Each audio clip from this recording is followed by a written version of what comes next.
ఈరోజే చివరి మార్గశిర శుక్రవారం. మళ్ళీ ఈరోజు సంవత్సరానికి మరి ఎంతో విశేషమైన ఈ మార్గశిర శుక్రవారం రోజు ఈ కథలను వింటే చాలు జన్మల పాపాలు తొలగి కోటి జన్మల పుణ్యం వస్తుంది, సకల శుభాలు కలుగుతాయి. పూర్వకాలంలో మహర్షులు తపోవనాలలో ఆశ్రమాలు నిర్మించుకుని లోక కళ్యాణానికై తపస్సు యజ్ఞ యాగాది క్రతువులు జరుపుతూ విద్యార్థులుగా వచ్చిన బాలకులకు వారికి తగిన విద్యలను బోధిస్తూ ప్రశాంత జీవితం సాగిస్తూ ఉండేవారు. మహర్షులను ఆయా దేశాధినేతలు కంటికి రెప్పలా కాపాడుతూ అండగా ఉండి దండిగా సహాయ సహకారాలు అందిస్తూ పోషించేవారు. అలాంటి పవిత్ర తపోవనంలో పేరు పొందింది నైమిసారణ్యం.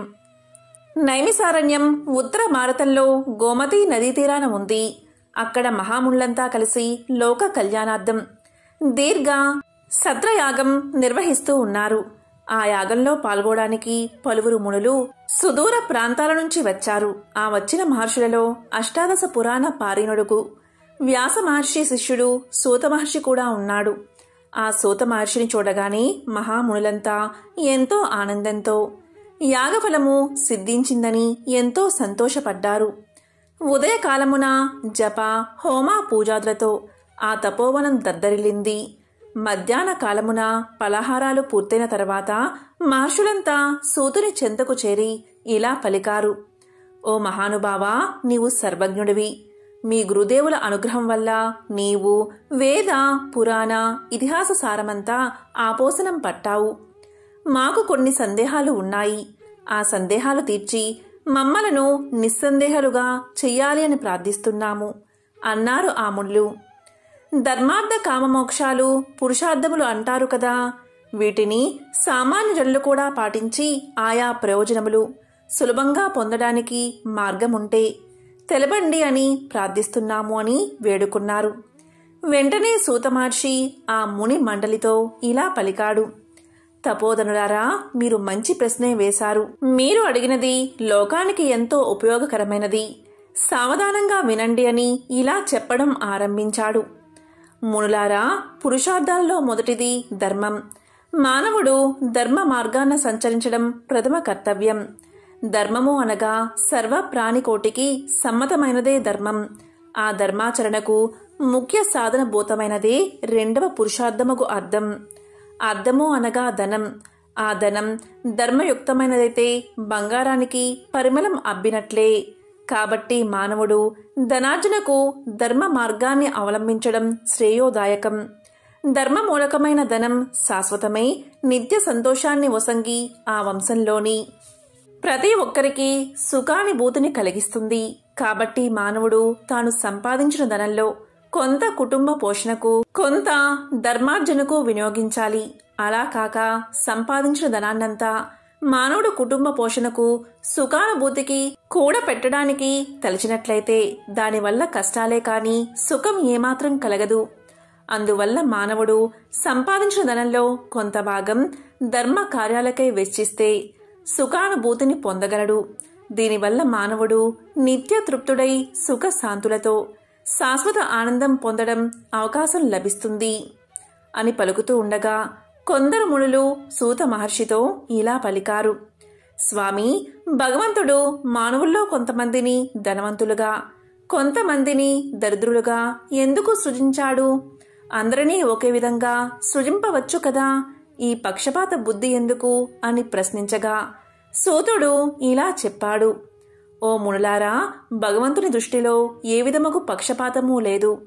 భగవంతుడు అందరినీ ఒకే విధంగా సృష్టిస్తాడు. కానీ ఆయా ప్రాణుల పూర్వజన్మ ప్రారబ్ధం అనుసరించి కష్టసుఖాలు వారికి కలుగుతున్నాయి. దీనికి ఉదాహరణగా సుశర్మోపాఖ్యానము వినిపిస్తాను, శ్రద్ధగా వినండి అని ఈ విధంగా చెప్పడం ఆరంభించాడు. పూర్వకాలంలో అవంతి దేశమున సుశర్మ అనే బ్రాహ్మణుడు ఉండేవాడు. అతడు చతుర్వేదాలను, షడ్ శాస్త్రాలను క్షుణ్ణంగా అభ్యసించి పండిత పరిషత్తులలో మహాపండితుడుగా గెలుపొంది అపర సరస్వతి అవతారమని పలువురి మన్ననలు పొందాడు. కాశ్మీర దేశం నుంచి ఎరుదించిన పరాశరుడు అనే పండితోత్తముడు సుశర్మకు తన కుమార్తె అయిన శారదాదేవిని ఇచ్చి వివాహం చేశాడు. అవంతి దేశాధిపతి సుశర్మను గంగా తీరమున్నను గురుకులానికి అధ్యక్షుడిగా చేసి గౌరవించాడు. మహాపండితుడైన సుశర్మ గురుకులంలో ఉన్న విద్యార్థులకు విద్యాబోధన చేస్తూ కాలం గడుపుతూ ఉండేవాడు. దేశ దేశములలో ఆ గురుకులానికి మంచి పేరు ప్రఖ్యాతులు వ్యాపించాయి. క్రమక్రమంగా ఆ గురుకులంలో విద్య పూర్తి చేసిన పలువురు విద్యార్థులు దేశ దేశాలలో తమ ప్రతిభా పాండిత్యాలను ప్రదర్శించి అఖండ సన్మానాలు పొంది అంతులేని ధనాన్ని ఆర్జించారు. తరువాత కొంతకాలానికి ఆ పండితులెల్లరూ తమ గురువైన సుశర్మకు తమ భక్తి ప్రపత్తులను తెలపడానికై గురుకుములకు వచ్చి, సుశర్మ పాదాలపై పడి మీ అనుగ్రహం చేతనే మేము ఇంతవారమయ్యాము, అఖండ కీర్తి ప్రతిష్టలతో పాటు అపార ధనాన్ని సంపాదించాము అని చెప్పి అమూల్య వస్త్రాభరణాలను సువర్ణ నాణాలను గురుదేవులకు కానుకలుగా సమర్పించారు. కాని ఆ సుశర్మ ఆ శిష్యులతో, మీ భక్తి ప్రపత్తులకు నేను చాలా సంతోషించాను, కానీ నాకీ సువర్ణ నాణాలు కాని అమూల్య వస్త్రాభరణాలు కాని సంతోషాన్ని ఇయ్యలేవు. వీటిని నేను ముట్టను. నాకు సంపదల మీద ఏ విధమైన ఆశ లేదు. వీటిని మీరు తీసుకువెళ్లి సుఖంగా ఉండండి. నా కీర్తి ప్రతిష్టలు నలువైపులా వ్యాపింపచేశారు. అదే నేను కోరుకున్నాను అని పలికి ఆ సంపదలను తిరస్కరించాడు. శిష్యులు ఎన్ని విధాలా బతిమాలినా ఆ పండితోత్తముడు ఆ సంపదలను స్వీకరించకపోవడంచే వారు గురువుల మనసు నొప్పించలేక మిన్నకున్నారు. తరువాత వారు గురువులకు తెలియకుండా గురుపత్ని అయిన శారదాదేవికి ఆ కానుకలు అందించి తృప్తితో వెళ్లిపోయారు. ఇక శారదాదేవి శిష్యులు ఇచ్చిన అపార ధన సంపదను భర్తకు తెలియకుండా దాచి ఉంచి వాటిని ఏ విధంగా బహిర్గతము చెయ్యాలా అని యోచిస్తూ కాలం గడుపుతూ ఉంది. ఒకానొక రోజున ఏకాంత సమయంలో సుశర్మ చెంతకు శారదాదేవి చేరి, నాదా, మిమ్మల్ని ఒక మాట అడగాలని చాలా రోజుల నుంచి అనుకుంటున్నాను, అడగమంటారా అని ప్రశ్నించింది. నీ ప్రశ్న ఏంటో తెలుపు అన్నాడు సుశర్మ. వెంటనే ఆమె, నాదా, మీ శిష్యులు పలువురు దేశ దేశాలలో అఖండ కీర్తి ప్రతిష్టలతో పాటు అపార ధన సంపదలను గడించిన సంగతి మీకు తెలిసిందే కదా.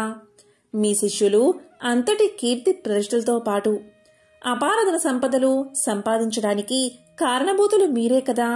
అట్టి మీరు సర్వస్వము వదిలి కూపస్థ మండూకము వలె ఈ గురుకుమలని నమ్ముకుని దినభత్యంతో కాలక్షేపం చేయడం భావ్యంగా ఉన్నదా? మీకు ధనధాన్యములపై ఆశ లేకపోవచ్చు, కానీ నేను, నా పిల్లలు ధనహీనులుగా బతకడం దుర్భరంగా ఉంది. మా కోరిక తీర్చడానికై మీరు కూడా దేశాటనం చేసి ప్రతిభా పాటవాలను ప్రదర్శించి మహారాజులను మెప్పించి మణి మాణిక్యాలను అగ్రహారాలను సంపాదించండి. లేకపోతే మేమీ మనోవేదనతో కొంతకాలానికి అసువులు బాసుతాము అని నిష్కర్షగా చెప్పింది.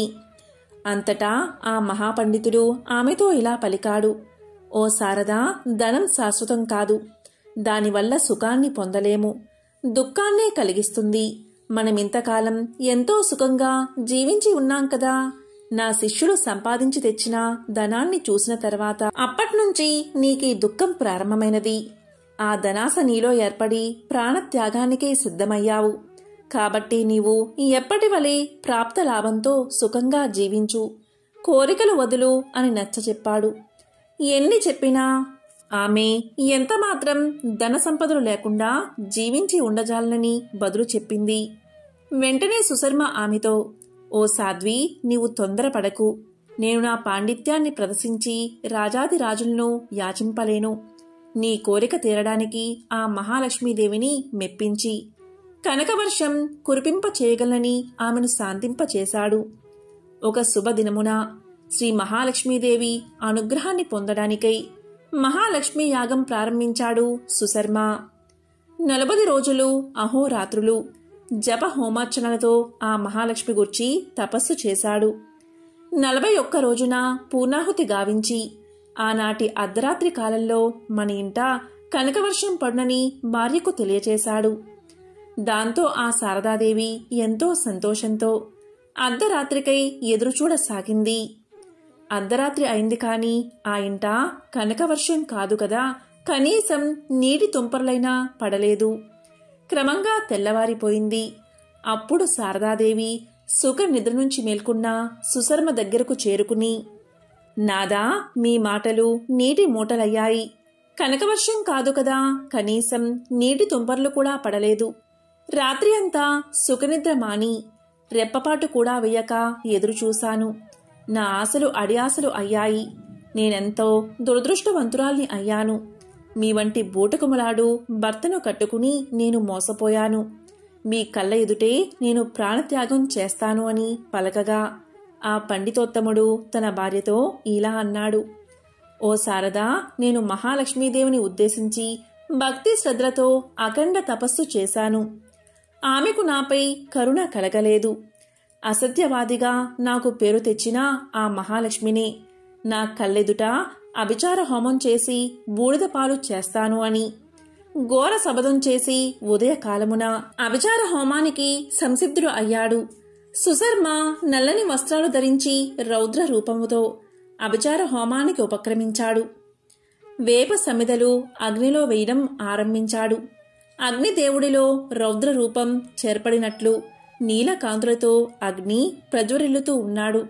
ఆ సమయంలో సుశర్మ తాటి ఆకుపై గంటముతో తానింతకాలం తపస్సు చేసిన మహాలక్ష్మి మంత్రాన్ని బీజాక్షరములతో లిఖించి ప్రాణప్రతిష్ఠ గావించి దాన్ని అగ్నికుండంలో హోమం చేయుటకు సంసిద్ధుడు అవుతూ ఉండగా దూరం నుంచి, ఓ సుశర్మ, నీవు హోమం ఆపు ఆపు అని ఒక స్త్రీ ఆర్తనాదము కర్ణ కఠోరంగా వినిపించింది.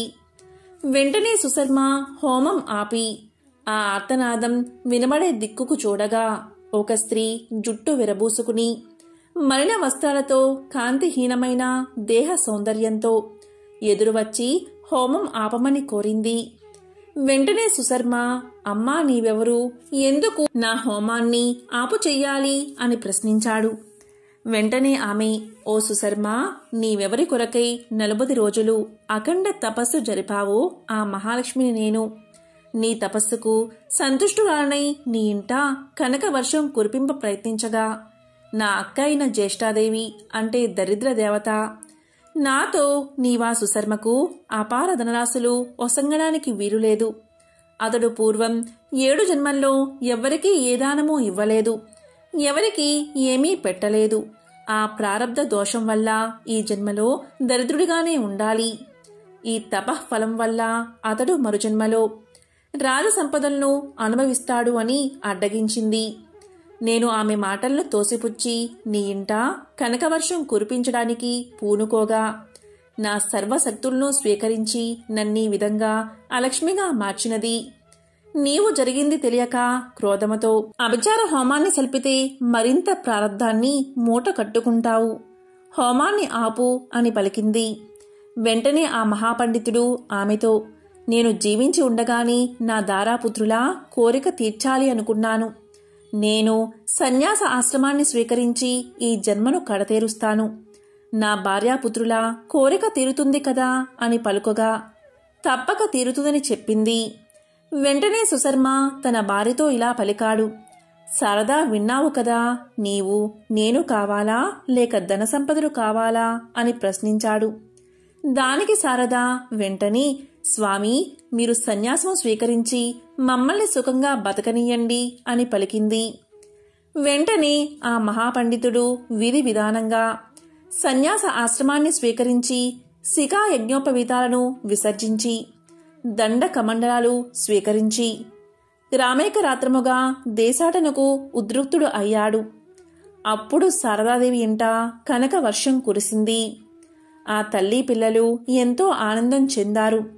ఎదుట ఉన్న మహాలక్ష్మి ఎప్పటిలాగే వెలుగు పొంది దేశాటనకు బయలుదేరిన ఆ సన్యాసి ఎదుట నిలిచి, ఓ పరివ్రాజక, నీ వల్ల నేను కొత్త అవతారం ఎత్తాను. మహాలక్ష్మినైన నేను వైభవలక్ష్మిగా అవతారం దాల్చాను. నన్ను కొలిచిన వారికి, నా పూజలు చేసిన వారికి ప్రారబ్ధ దోషాలు రూపుమాపి ఆ జన్మలోనే అష్ట ఐశ్వర్యాలను ఇస్తాను. నీవు సన్యాసివైనను, నీవు ఈ దేశాది నాదుడివై సంపదల్లో మునిగి ఉన్నను, తామరాకు మీద నీటి బొట్టువలే సంచరించి లోకోపకారం గావింతువు అని పలికి అదృశ్యమైంది. మహర్షులారా, కాబట్టి మానవుడు కాని ఏ ప్రాణి కాని తాము పూర్వజన్మల్లో చేసుకున్న ప్రారబ్ధాన్ని అనుసరించి సుఖ దుఃఖాలను ధన దారిద్ర్యాలను అనుభవిస్తారు. అష్టలక్ష్మి అవతారాల కంటే వైభవలక్ష్మి అవతారం సర్వోత్కృష్టమైనది. ప్రారబ్ధ దోషాన్ని కూడా రూపుమాపి అఖండ ఐశ్వర్యాలను ప్రసాదించే అవతారమే వైభవలక్ష్మి అవతారం. ఈమెను శ్రద్ధతో ఆరాధించిన వారు తప్పక తాము కోరుకున్న ధర్మయుక్తమైన కోరికలు తప్పకుండా తీరును. ఏదైనా కోరిక తీరడానికి ఈ వ్రతాన్ని ఆరంభించిన వారు 8 శుక్రవారాలు సాయంకాలం ప్రదోషకాలంలో బంధువులను, మిత్రులను, ఇరుగు పొరుగు వారిని పిలిచి వారి సమక్షంలో వ్రతాన్ని భక్తి శ్రద్ధలతో ఆచరించి కథా శ్రవణం చేసి తీర్థ ప్రసాదాలు పంచి లక్ష్మీ స్తోత్రం మంగళహారతులతో ఆమెను సంతృప్తి పరచాలి. ఈ విధంగా 8 శుక్రవారాలు వైభవలక్ష్మి వ్రతం చేసి 9వ శుక్రవారం నాడు 8 మంది ముత్తైదువులను పిలిచి వారిని వైభవలక్ష్ములుగా భావించి పూజించి దక్షిణ తాంబూలలతో 8 వైభవలక్ష్మి వ్రతకథా ప్రతులను వాయనంగా ఇచ్చి వారి ఆశీర్వాదాలు పొందాలి. ఇదే ఈ వ్రతానికి ఉద్యాపనము. ఈ వ్రతాన్ని ఆచరించిన వారికి అష్టైశ్వర్యాలతో పాటు అఖండ సౌభాగ్యం కలుగుతుంది. ఇందులో ఎటువంటి సందేహమూ లేదు అని సూత మహర్షి సౌనకాది మహామునులకు వినిపించాడు. పూర్వం ఒకప్పుడు కైలాసంలో పార్వతీదేవి పరమేశ్వరుని చూసి ఇలా పలికింది: ప్రాణనాథ, భూలోకంలో మానవులందరూ ధనార్జన కోసం ఎడతెరిపిలేని శ్రమలను అనుభవిస్తూనే ఉన్నారు. అయినా వారిలో అతి కొద్ది మంది మాత్రమే ఐశ్వర్యవంతులు కావడానికి, అత్యధిక సంఖ్యాకులు దరిద్రులు గాని ఉండిపోవడానికి కారణం ఏమిటి అని ప్రశ్నించగా దానికి సమాధానంగా సర్వేశ్వరుడు చిరునవ్వు నవ్వి, దేవి, సర్వము వైభవలక్ష్మీదేవి దేనుబట్టే ఉంటుంది. సమస్త సిరి సంపదలకు ధనధాన్యాలకు ఆవిడే అధిదేవత. కాబట్టి ఎవరైతే ఆ సత్యాన్ని గుర్తించి ఆ ఐశ్వర్యలక్ష్మి యందు అంతులేని భక్తి కలిగి సదా ఆమెను ఆరాధిస్తూ ఉంటారో, వైభవలక్ష్మి యొక్క వ్రతాన్ని ఆచరిస్తూ ఉంటారు, వారి పట్ల మాత్రమే ఆ తల్లి యొక్క అపార కృపా కటాక్షాలు ప్రసరించబడతాయి. అలా ఆమె దయకు పాత్రులైన వారు తమ కృషిలో విజయులై అఖండ వైభవాలను సాధించగలుగుతారు. ఎవరైతే ఆమెను తృణీకరించి ఆమె అనుగ్రహాన్ని విస్మరించి అంతా తమ స్వయం కృషి అని వెర్రవీగుతారో, ఎవరైతే వైభవలక్ష్మి స్వరూపమైన ధనాన్ని ఈసలిస్తారో అటువంటి వారు ఏనాటికి ధనవంతులు కాలేరు. వారి కష్టమంతా కూడా మురికి గుంటలో పోసిన పన్నీరు వలె వృధా అయిపోతుంది. కాబట్టి ఎవరైతే ధనవంతులు కావాలని అనుకుంటున్నారో వాళ్ళు అవశ్యం ఆ తల్లిని ఆరాధించాలి, ఆమె వ్రతాన్ని ఆచరించాలి. అప్పుడే ఆమె కరుణకు పాత్రులై అఖండ సిరి సంపదలతో రాజవైభవాలతో తులదూగుతారు అని చెప్పాడు ఆ మహాశివుడు.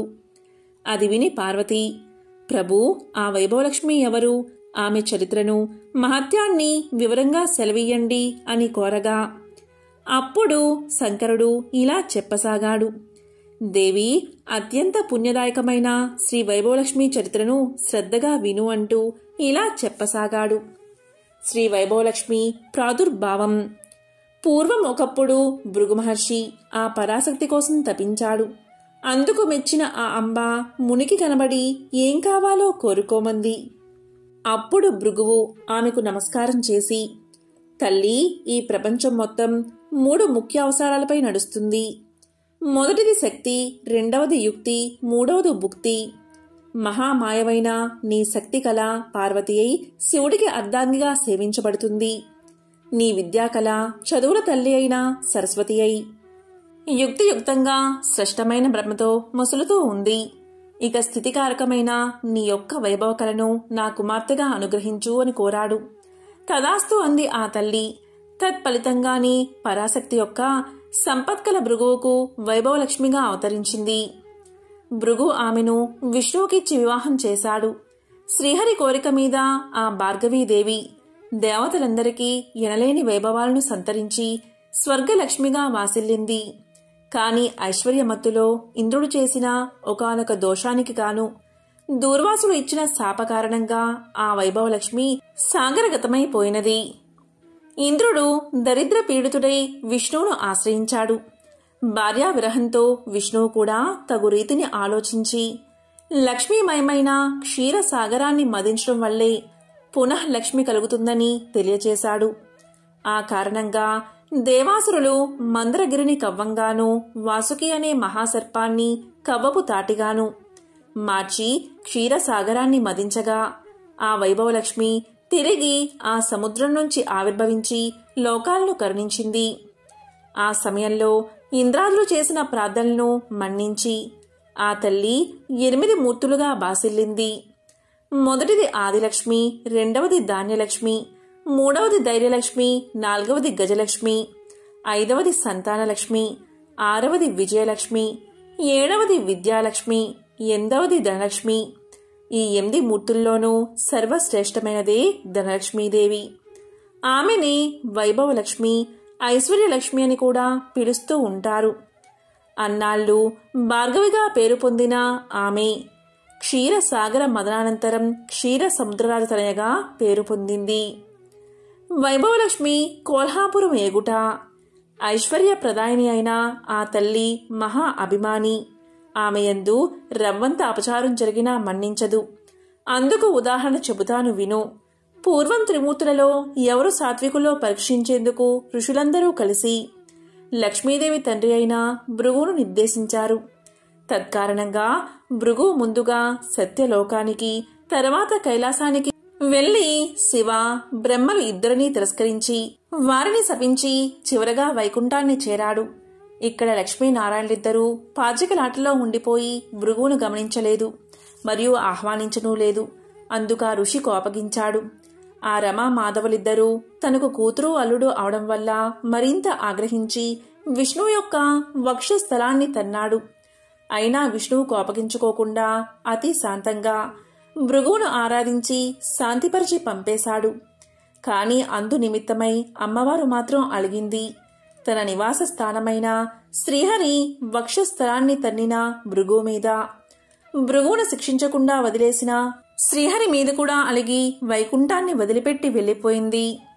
స్వీయాభిమానం కోసం భర్తనైనా సరే వదులుకోగలదా తల్లి? అలాని భక్తులు మాత్రం వదలదు సుమా. భక్తులంతా ఆమె బిడ్డలే కదా. బిడ్డల దోషాన్ని తల్లి క్షమిస్తుంది. ఆ విధంగా వైకుంఠాన్ని వదిలి భూలోకంలో తన్నే ఆరాధించే భక్తకోటిని ఉద్ధరించేందుకు కోల్హాపురం చేరుకుంది. శీల, సుశీల, గుణశీల, విశాల కదా. పార్వతి భక్త సులభ, అత్యంత కరుణామయి అయిన ఆ తల్లి లీలలు ఎన్ని చెప్పినా తనివి తీరవు. ఉదాహరణగా ఒక కథ చెబుతాను విను అంటూ మహాశివుడు ఇలా చెప్పడం ప్రారంభించాడు. చాలా కాలం పూర్వం ప్రతిష్టానపురంలో శీల, సుశీల, గుణశీల, విశాల అనే 4 అక్కాచెల్లెలు ఉండేవారు. వైభవలక్ష్మి భక్తులైన ఆ 4కి ఉన్న ఊరిలోని ఉన్నత వంశానికి చెందిన 4 యువకులతో వివాహాలు జరిగాయి. ఈ పిల్లల అదృష్టమా అన్నట్లు వారి భర్తలు 4 కూడా వివిధ వృత్తుల ద్వారా చక్కని సంపాదనలు కలిగి ఆస్తిపరులై ఆరోగ్యవంతులై విరాజిల్లేవారు. కాని రాను రాను వారిలో అహంకారం పెరిగి దైవ చింతన తగ్గింది. ఆ తల్లి అనుగ్రహాన్ని విస్మరించి అంతా తమ ప్రయోజకత్వమే అని అనుకున్నారు వారు. మహాపండితుడైన శీలభర్తకు తన పాండిత్యం వల్లే ప్రపంచం తన్ని గౌరవిస్తుంది అనే గర్వం కలిగింది. ఇందులో లక్ష్మీదయ ఏముంది? నా నోట్లో విద్య ఉంది. ఎంత గొప్పవాళ్లైనా నాకు డబ్బులిచ్చి సన్మానించక ఏం చేస్తారు అని భావించి అందరినీ నిర్లక్ష్యం చేయసాగాడు. ఎంతటి ధనవంతులైనా బలవంతులైనా తన విద్య ముందు బలా దూరే అన్నాడు. అందుక తల్లి అలిగి అతనికి గుణపాఠం చెప్పాలి అనుకుంది. అంతటితో అతడి పాండిత్యానికి విలువ లేకుండా పోయి సంపాదన పడిపోయింది. సంపాదించిందంతా ఖర్చయిపోయింది. చివరికి చిరిగిన వస్త్రాలతో మిగిలాడు అతను. అతని దరిద్రం అతన్ని సమాజానికి దూరంగా నెట్టేసింది. అతడి సంసారం మొత్తం ఆకలి దప్పికలతో అల్లాడిపోసాగింది. ఇక రాజుగారి ఆస్థానంలో ఉపదళపతిగా ఉండే సుశీల భర్త ఒకానొక యుద్ధంలో అపూర్వ విజయాన్ని సాధించి రాజుగారి చేత గౌరవించబడి అహంకారంతో తన బలం ముందు ప్రపంచమంతా దాసోహమే అని విర్రవీగాడు. తన ధనార్జనకి తన బలమే కారణమనుకున్నాడు. అందులో ఆ తల్లి ప్రమేయం ఏదీ లేదన్నాడు. అందుకు అలిగిందా ఐశ్వర్యలక్ష్మి.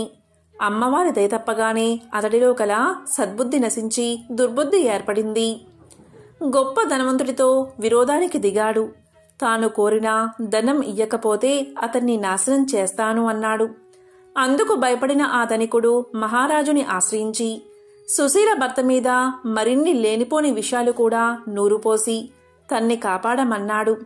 రాజు వెంటనే తన సేనల్ని పిలిచి సుశీల భర్తను బంధించి తెమ్మన్నాడు. రాజభటులతో ఎంత దెబ్బలాడినా అతడు గెలవలేకపోయాడు. ఎంత బలవంతుడైతే ఏం లాభం? అనేక మంది సైనికుల మధ్య ఇతను ఒంటరివాడే కదా. పైగా దైవకృప తప్పిన మనిషి. న్యాయస్థానంలో రాజు అతన్ని విచారించి అతని ఆస్తిపాస్తులన్నిటినీ స్వాధీనం చేసుకుని చెరసాల్లో బంధించాడు. ఈ విధంగా సుశీల కాపురం కష్టాల పాలైనది. వ్యాపారస్తుడైన గుణశీల భర్త దైవానుగ్రహం కన్నా తన తెలివితేటలే వ్యాపారంలో ముఖ్యమని, తన పెట్టుబడితో మాటకారితనంతో సంపాదించిందంతా దైవానుగ్రహం అనుకోవడం మూర్ఖత్వమని భావించి దైవారాధనలు వగైరాలు మానేశాడు. అతడి తలపొగరు వల్ల సాటి వ్యాపారస్తులు సహకరించడం మానేశారు. వినియోగదారులు అతని వద్ద సరుకులు కొనడం తగ్గించారు. క్రమక్రమంగా అతని కుటుంబం దరిద్రంలో మునిగిపోయింది. ఇక ఆఖరిదైన విశాల పెనిమిటి చాలా మంచివాడే కాని అధిక సంపాదన వల్ల స్నేహాలు పెరిగాయి. అందున చెడు స్నేహాలు మరిగాడు. కష్టపడి సంపాదించిన దాంతో సుఖపడాలే కాని పూజలు వ్రతాలు అంటూ ఖర్చు చేయడం వ్యర్థమని అనుకున్నాడు. అందువల్ల చెడు మిత్రులతో కలిసి దుర్వసనాల పాలయ్యాడు. మద్యపానం, వ్యభిచారం, జూదం మొదలైన వాటిలో కూరుకుపోయాడు. కనకనంగా సంపాదిస్తే కలిమి కలుగుతుంది కాని క్షణక్షణం ఇలా ఖర్చు పెడితే ఖజానాలైనా నిలవవు కదా. ఆ కారణంగాని అతడు దరిద్రుడు అయిపోయాడు. వ్యసనపరంగా అప్పుల పాలయ్యాడు. రుణదాతల పీడ, పేదరికపు బాధ, వదులుకోలేని వ్యసనాలతో దుర్మార్గుడై భార్య అయిన విశాలను కూడా చీటికి మాటికి హింసిస్తూ ఉండేవాడు.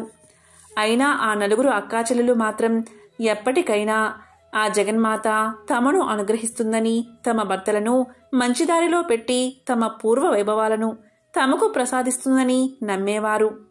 తాము పస్తులున్నా పర్వాలేదు, తమ బిడ్డలకైనా రవ్వంత ఆహారాన్ని ప్రసాదించమని పదే పదే అమ్మవారిని ప్రార్థించేవారు. వారి మొరలను ఆలకించింది ఆ లక్ష్మీదేవి. ఒకనాడు ఆ నలుగురు అక్కాచెల్లెళ్ళు కలిసి తన్ను ప్రార్థిస్తున్న శుభ సందర్భంలో అమ్మవారు వృద్ధ స్త్రీ రూపంలో వారిని పలకరించి ఇలా చెప్పింది. పిల్లలు, మీ భక్తి ప్రపత్తులు చూస్తుంటే నాకు చాలా ఆనందంగా ఉంది. వైభవలక్ష్మి అనుగ్రహానికై మీరింత విపరీతంగా ఆవేదన పడుతున్నారో ఆ వైభవలక్ష్మి ప్రసాదం అంత త్వరితంగా సిద్ధించే మార్గం మీకు చెప్తాను. తక్షణమే మీరు నలుగురు మీ మీ ఇళ్లల్లో వైభవలక్ష్మి వ్రతాన్ని ఆచరించండి అని చెప్పింది. అవ్వ చెప్పిందంతా విన్న అక్కా చెల్లెళ్ళు ఆనందంతో ఇలా పలికారు. అయితే అవ్వా, ఇంతకు ఈ వ్రతాన్ని ఎలా చెయ్యాలి?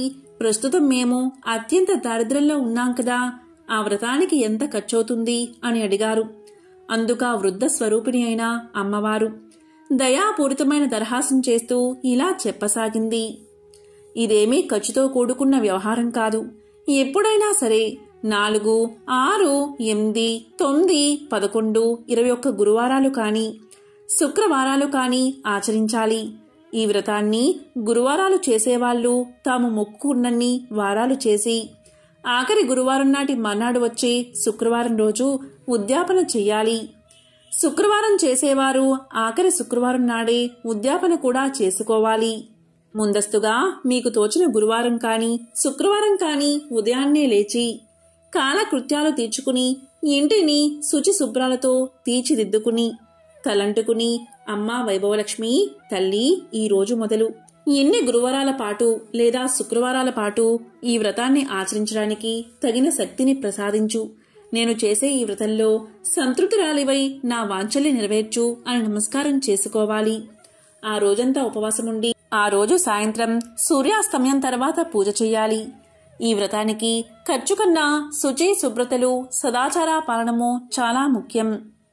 ఏ ఇంట్లో వారైతే అతిథి అభ్యాగతులకు దాసుల వలె ఉండి వారి పాదాలు కడిగి ఆ తీర్థాన్ని శిరస్సుపై చల్లుకుని తమకన్నా ముందుగా వారికి భోజనాదులను ఏర్పరిచి తదనంతరం శయ్య పాద సేవాదులు చేస్తూ ఉంటారో, ఏ ఇంట పితృదేవతలు దేవతలు సదా అర్చించబడుతూ ఉంటారో, ఏ ఇంట అసత్యం పలకరో, ఏ ఇంట గోపోషణం గోపూజ జరుగుతూ ఉంటాయో, ఏ ఇంట ధాన్యం దానమిస్తారో లేదా దానం చేసేటంత సమృద్ధిగా ఉంటుందో, ఏ ఇంట్లోని వారు పరుల పట్ల శత్రుభావం లేకుండా ఉంటారో, ఏ ఇల్లాలు నిరాడంబరి అయి నిత్య సంతోషిగా ఉంటుందో ఆయా ఇళ్లల్లో నేను సుస్థిరంగా ఉంటానని లక్ష్మీదేవి తెలియచేసింది. కాబట్టి సదాచారాన్ని సౌశీల్యాన్ని పాటించాలి.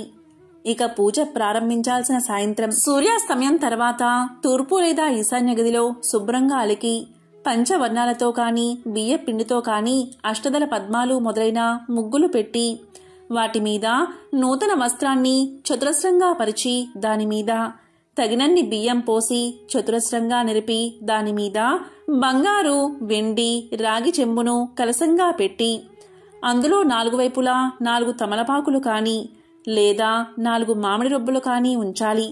వాటి మీద ఒక కొబ్బరికాయను దానిమీద ఒక రవికెల గుడ్డను ఏర్పరిచి తరువాత ఎర్రటి పువ్వుని పాత్రలో ఉంచి అందులో ఒక బంగారు లేదా వెండి నగను ఉంచాలి. అందుకు కూడా శక్తి లేని వాళ్ళు ఆ సమయానికి చలామణిలో ఉన్న ద్రవ్యమొక్క నాణాన్ని ఉంచాలి. నేతితో దీపాన్ని వెలిగించి అగరవత్తులతో ధూపం వేయాలి. అమ్మాయిలు అమ్మవారికి లక్ష్మీ గణపతి అన్నా శ్రీచక్రమన్నా చాలా ఇష్టం.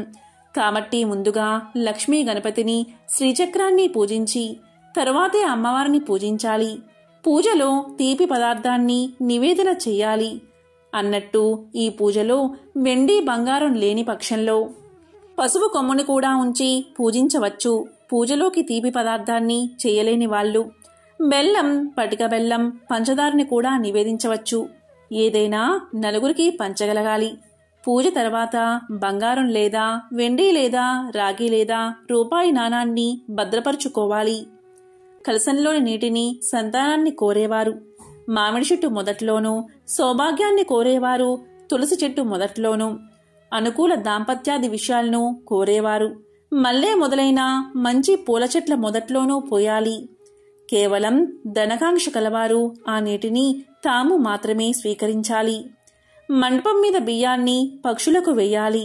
ఈ విధంగా అమ్మవారి వ్రతాన్ని ఆచరించడం వల్ల నిరుద్యోగులు ఉద్యోగులు అవుతారు. అవివాహితులకు వివాహం జరుగుతుంది. దరిద్రులు ధనవంతులుగా మారతారు. ఏ ఏ కోరికలుంటే ఆయా కోరికలు నెరవేరతాయని ముగించిందా వృద్ధమాత.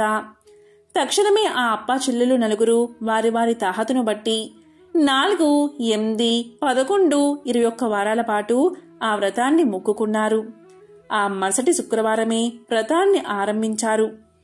నలుగురు కడు పేదవారు అవడం వల్ల నలుగురు కూడా రాగి కలశాన్నే వాడారు.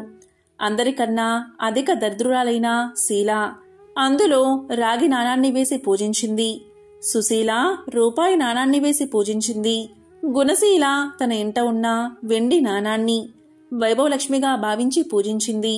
ఆఖరిదైన విశాల తన బంగారు ముక్కెరను తీసివేసి అదే ధనలక్ష్మిగా ఆరాధించింది. ఎవరు ఏ ఏ రూపాల్లో ఆరాధించినా వారి హృదయంలో ఉన్న భక్తి భావాలని ప్రధానంగా స్వీకరించే తల్లి ఆ వైభవలక్ష్మి. నలుగురిని సమానంగానే కరుణించింది. శీల భర్త యొక్క పాండిత్యాన్ని గుర్తించబడి పునః అతనికి గౌరవాదులు లభించాయి. తద్వారా వాళ్ళు ఉన్నతులైనారు. సుశీల ఆచరించిన వ్రత ఫలితంగా వారి రాజ్యానికి ఒక కృత్రిమ యుద్ధం ఏర్పడింది. ఆ యుద్ధం నిమిత్తం అతపూర్వమే లబ్ధ ప్రతిష్ఠుడైన సుశీల భర్తను విడుదల చేసి అతన్ని ఉపదళపతిగా అభిషేకించి యుద్ధానికి పంపక తప్పలేదు రాజుకి. ఆ యుద్ధంలో అమ్మవారి దయవల్ల సుశీల భర్త విజయం సాధించడంతో అతని గత నేరాలన్నీ మన్నించబడి దళపతిగా నియమించబడ్డాడు. ఆ విధంగా సుశీల కుటుంబం బయటపడింది. ఆకస్మికంగా ఏర్పడిన వ్యాపారంలోని మార్పుల వల్ల కొన్ని ప్రత్యేకమైన దినుసుల ఎగుమతి దిగుమతుల విషయంలో గుణశీల భర్త వ్యాపారి వెలుగులోకి వచ్చాడు. ఇతర వ్యాపారస్తులందరూ అతన్నే ఆశ్రయించారు. సహజంగానే వ్యాపారి అయిన గుణశీల భర్త వచ్చిన అవకాశాన్ని ఉపయోగించుకున్నాడు. తద్వారా వారి కుటుంబం పూర్వ వైభవాన్ని పొందింది. ఇక ఆఖరిదైన విశాల వ్రతారంభం చేసింది మొదలు. అమ్మవారి కరుణా ప్రసాదం ప్రారంభమైపోయింది. ఆమె భర్త వారం విడిచి వారంగా వ్యభిచారం, జూదం, మద్యపానం వంటి వ్యసనాన్నిటినీ మానుకున్నాడు. తన భార్యా పిల్లల పట్ల ప్రత్యేక శ్రద్ధతో యథాపూర్వకంగా సుఖించసాగాడు. కాబట్టి స్త్రీలు కాని పురుషులు కాని ఆవాల గోపాలమెవరూ తన్ను పూజించినా సరే తక్షణమే కరుణించి ఉద్ధరించే తల్లి వైభవలక్ష్మి. ఈనాడు మనం చేసిన పూజల వల్ల ఆమె సంతుష్టురాలు అగోగాక శీల, సుశీల, గుణశీల, విశాలల కుటుంబాలను కాపాడినట్లే ఆ తల్లి మన్ని కూడా రక్షించుగాక అని చెప్పి కథను పూర్తి చెయ్యాలి. ఎవరైతే ఈ కథను వింటారో, లేక చదువుతారో, లేక వినిపిస్తారో అటువంటి వారికి శ్రీ వైభవలక్ష్మి యొక్క సంపూర్ణ అనుగ్రహం కలుగుతుంది అని ఆ పరమేశ్వరుడు పార్వతీదేవికి తెలియచేశాడు. పూర్వకాలంలో సుమేధుడు అనే బ్రాహ్మణుడికి 7 కొడుకులు ఉండేవారు. వారందరికీ వివాహాలు జరిగి భార్యలు కాపురాలకు రావడం వల్ల వేరింట కాపురాలు చేస్తూ ఉన్నారు. ఒకరోజు పొద్దుట శుక్రవారపు మహాలక్ష్మి లోక సంచారం చేస్తూ ఆ బ్రాహ్మణుడి కోడళ్ల ఇంటికి వెళ్ళింది. ఒక కోడలు పొద్దుటే పిల్లలకు భోజనం పెట్టి తాను కూడా తింటూ ఉంది. ఇది చూసి శ్రీ శుక్రవారపు మహాలక్ష్మి ఎంతో బాధపడింది. ఇంకొక కోడలు పాచి వాకిటిలో పేడ వేసుకుంటూ ఉంది. మరొక కోడలు పాత గుడ్డలను పెడుతూ ఉన్నది. మరొక కోడలు పాచి వాకిటిలో వడ్లు దంపుతూ ఉన్నది. మరొక కోడలు పాచి వాకిలి అందే పిల్లలకు తలంటి తాను కూడా తలంటుకుంటూ ఉంది. ఈ విధంగా 6 కోడళ్లు చేయడం చూసి శుక్రవారపు మహాలక్ష్మి వారి ఇళ్లకు వెళ్ళక పెద్ద కోడలు ఇంటికే వచ్చింది.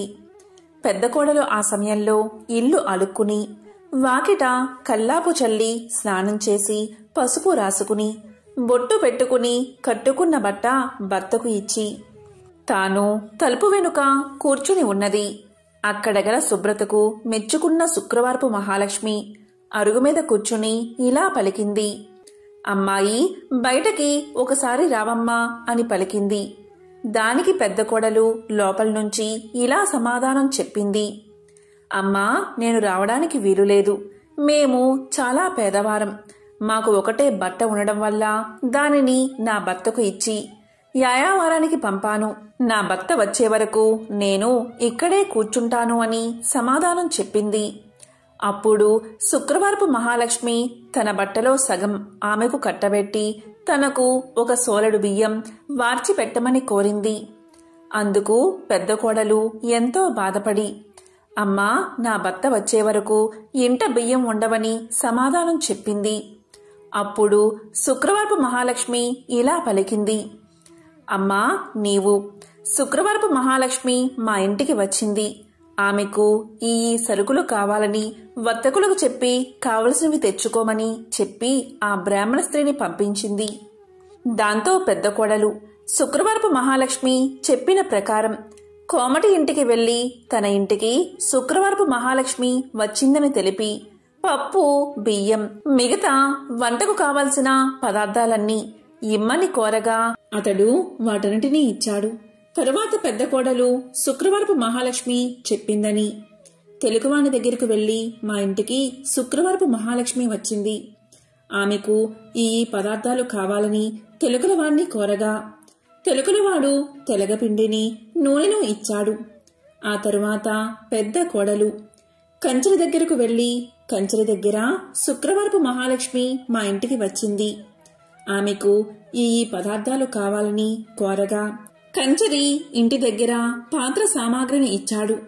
తర్వాత పెద్ద కోడలు సాలివాణి దగ్గరకు వెళ్లి మా ఇంటికి శుక్రవారపు మహాలక్ష్మి వచ్చింది, ఆమెకు ఈ పదార్థాలు కావాలని కోరగా సాలివాడు మంచి మంచి బట్టలను పెద్ద కోడలకు అందజేశాడు. దాంతో పెద్ద కోడలు ఇంటికి వెళ్లి 4 పిండి వంటలతో అవకాయ పచ్చలతో శుక్రవారపు మహాలక్ష్మికి వడ్డించింది. అంతలో ఆమె భర్త ఎడమూట పెడమూటలతో సంతోషంగా ఇంటికి వచ్చాడు. ఆ రోజు అతనికి సంతృప్తికరంగా యాయావారం దొరికింది. అతనికి పెద్ద కోడలు భోజనం వడ్డించగా దాన్ని పోంచేసి ఇవి ఎక్కడి నుంచి వచ్చాయి అని అడిగాడు. ఆమె తమ గృహానికి శుక్రవారపు మహాలక్ష్మి వచ్చిందని తెలియజేసింది. అంతలో శుక్రవారపు మహాలక్ష్మి తానింక వెళ్తాను అని చెప్పగా పెద్ద కోడలు అమ్మా ఈరోజు రాత్రి భోజనం చేసి వెళ్దూగాని అని కోరింది. దానికి శుక్రవారపు మహాలక్ష్మి అంగీకరించి రాత్రి భోజనమైన తర్వాత నేను వెళ్తాను అని చెప్పగా అప్పుడా బ్రాహ్మణ స్త్రీ అమ్మా ఇంత చీకట్లో ఎక్కడికి వెళ్తావు, రేపటి ఉదయమే వెళ్దూగానిలే అని పలకగానే దానికి శుక్రవారపు మహాలక్ష్మి సమ్మతించి నిద్రపోయి కొంత రాత్రికి లేచి తనకు కడుపు నొప్పుగా ఉన్నదని తెలియచేసింది. బయటికి వెళ్లి వస్తానని చెప్పగా అందుక బ్రాహ్మణ స్త్రీ చీకటిలో వీధిలోకి వెళ్లవద్దు అని ఓ మూలన కూర్చోమని చెప్పింది. మహాలక్ష్మి అదేవిధంగా 4 మూలలోనూ కూర్చుని తెల్లవారే వేళకు మాయమైపోయింది. ఆ బ్రాహ్మణ స్త్రీ నిద్ర మేల్కోగాని ఇల్లు బాగు చేయడానికి చీపుర్ని చేతబట్టి గది యొక్క 4 మూలలా చూసింది. 4 మూలల్లోనూ 4 బంగారు కుప్పలు ఉండడం చూసి ఆమె ఎంతో ఆనందం చెంది భర్తకు ఆ విషయాన్ని తెలియజేసింది. అప్పుడు భర్త తమ ఇంటికి వచ్చిందని సాక్షాత్తు మహాలక్ష్మీదేవే అని భావించి తమపై ఆమె చూపిన దయను తలుచుకుని ఎంతో సంతోషంతో భార్యతో కలిసి శుక్రవార నోమును నోయించుకుని భాగ్యాలను బడసి భక్తి విడువక సంతోషంగా కాలాన్ని గడిపాడు. ఇదే శ్రీ శుక్రవారపు లక్ష్మీ కథ. ఎవరైతే ఈ కథను భక్తి శ్రద్ధలతో వింటారో లేక చదువుతారో వారికి దరిద్ర బాధలు తొలగి సకల ఐశ్వర్యాలు కలుగుతాయి, లక్ష్మీ కటాక్షం కలుగుతుంది. ఓం శ్రీ మహాలక్ష్మీయే నమః. ఓం నమో నారాయణాయ. ఓం శ్రీ మాత్రే నమః. ఓం నమః శివాయ.